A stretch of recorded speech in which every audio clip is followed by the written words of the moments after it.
নমস্কার, আমার কণ্ঠ ইউটিউব চ্যানেলে আপনাদের সকলকে স্বাগত। আজ আপনাদের জন্য আবার নিয়ে এসেছি মানিক বন্দ্যোপাধ্যায়ের লেখা একটি ছোট গল্প, ঠাকুমার গোসা। বুড়ি ঠাকুমাকে নিয়ে হয়েছে মহা বিপদ। ঠাকুমা একটু সেকেলে বলে বা বুড়ো বয়সের কতগুলি পাগলামি দেখা দিয়েছে বলে বিপদ নয়, বিপদ তার সীমাহীন নাতি প্রেমের জন্য।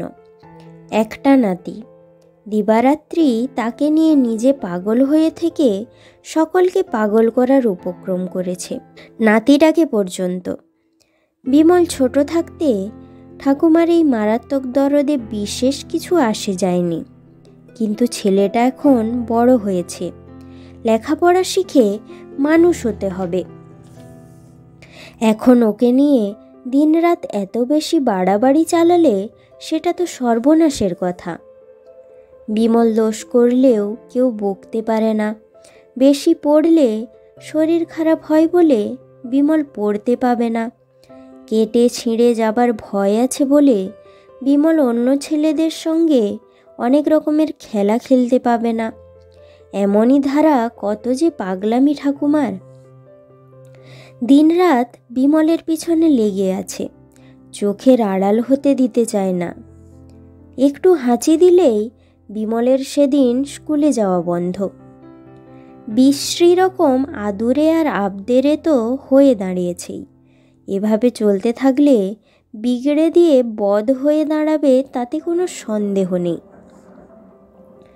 বুঝিয়ে বকে ঝোঁকে ঝগড়া করে ধমক দিয়ে ঠেকানো যায় না ঠাকুমাকে। বিমলের কাকা বলে, এবার মাকে কাশি পাঠাও, নয় বিমলকে বোর্ডিংয়ে পাঠাও। বিমলের মা বলে, নাতিকে ফেলে কাশি যাচ্ছেন? বোর্ডিংয়ে দিয়ে কি হবে?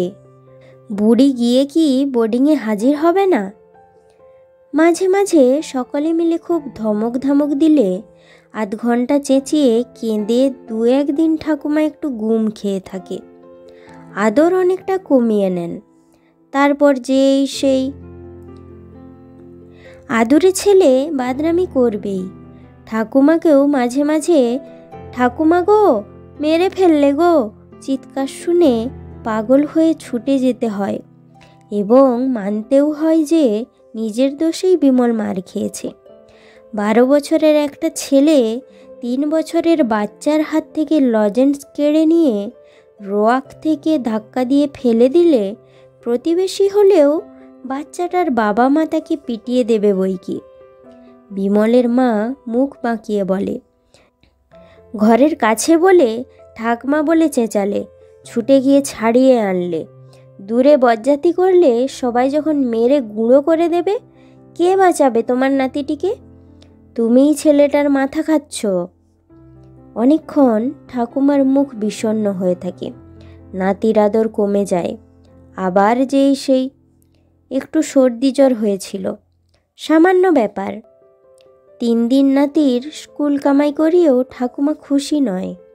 আর 2 দিন যাক, শরীর আরেকটু সারুক, এই কাহিল শরীর নিয়ে 4টে পর্যন্ত স্কুল করা, এই নিয়ে এক কাণ্ড হয়ে গেল বাড়িতে। বিমলের মনে আতঙ্ক, সামনে পরীক্ষা। ঠাকুমার বারণ না শুনেই সে তৈরি হয়ে স্কুলে রওনা দেবে। ঠাকুমাও তাকে যেতে দেবে না কিছুতেই। 2 হাতে জড়িয়ে ধরে বলে, না ধন, আজ তোকে স্কুলে যেতে দেব না। মাথা ঘুরে যদি পড়ে যাস। ছেলেরা ধমকায়, ছেলের বউ যা তা বলে, ঠাকুমা অটল। বিমল চিৎকার করে বলে, ছাড়ো বলছি ঠাকুমা, মেরে ফেলবো কিন্তু। আজ নয় সোনা, কাল স্কুলে যেও। তখন বিমল এক ধাক্কায় বুড়ি ঠাকুমাকে আছড়ে ফেলে দেয়, প্রাণপণে 2-3টে লাথি কষিয়ে দিয়ে স্কুলে চলে যায়। স্কুল থেকে ফিরে শোনে ঠাকুমা তার বড় পিসিমার বাড়ি চলে গেছে। বিমলের উপর চটেনি ঠাকুমা। ছেলেরা আর ছেলের বউ উস্কানি দিয়ে খেপিয়ে নাতিকে দিয়ে লাথি মারিয়ে তার কোমর ভেঙে দিয়েছে বলে ঠাকুমার কি রাগ। এ জীবনে আর ছেলেদের বাড়ি পা দেবে না। বিমল কেঁদে ফেলতে মা ভরসা দিয়ে বলে, পাগল হয়েছিস? তোকে না দেখে তোর ঠাকুমা 2 দিনের বেশি থাকতে পারবে? কিন্তু দেখা গেল ঠাকুমা এবার মনটা শক্ত করেছে। বিমলের বাবা রাগ ভাঙিয়ে তাকে আনতে গিয়ে একলা ফিরে আসে।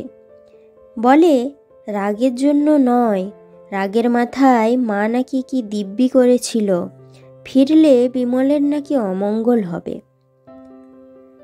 বিমলের মা বলে, তাহলেই সেরেছে, মা তো তবে সত্যিই আর আসবেন না। বিমলের কাকা বলে, যাকগে, মেয়ের কাছে তো আছে, জলে তো পড়েনি। এক হিসাবে ভালোই হলো, বিমলটা রেহাই পেল। 2 মাস পরে জামাইয়ের সঙ্গে ঠাকুমাকে একদিন বিছানাপত্র জিনিসপত্র নিয়ে হাসি মুখে ফিরে আসতে দেখে সকলেই তাই থ বনে যায়। এ কি অসম্ভব ব্যাপার! ফিরে এলে নাতির অমঙ্গল হবে দিব্যি কেটেও ঠাকুমা ফিরে এলো কি করে? ঠাকুমা হাসি মুখে বলে, তোরাও যেমন পাগল, ওর খারাপ হবে এমন দিব্যি কাটতে পারি? তোরা ভেবেছিলি আদর দিয়ে ছোঁড়াটার দফা নিকেশ করছি। আমি কি আর নিজে এটা বুঝি? বুঝতাম ঠিক, কিন্তু কি করব, সামলাতে পারতাম না। তাই ঠিক করেছিলাম কিছুকাল দূরে গিয়ে থাকব, বদ অভ্যাসটা কাটিয়ে আসব। ধন্যবাদ। আশা করি গল্পটি সকলের ভালো লেগেছে। এইরকম আরও ছোট ছোট বাংলা গল্প শুনতে আমার কণ্ঠ চ্যানেলটি সাবস্ক্রাইব করুন।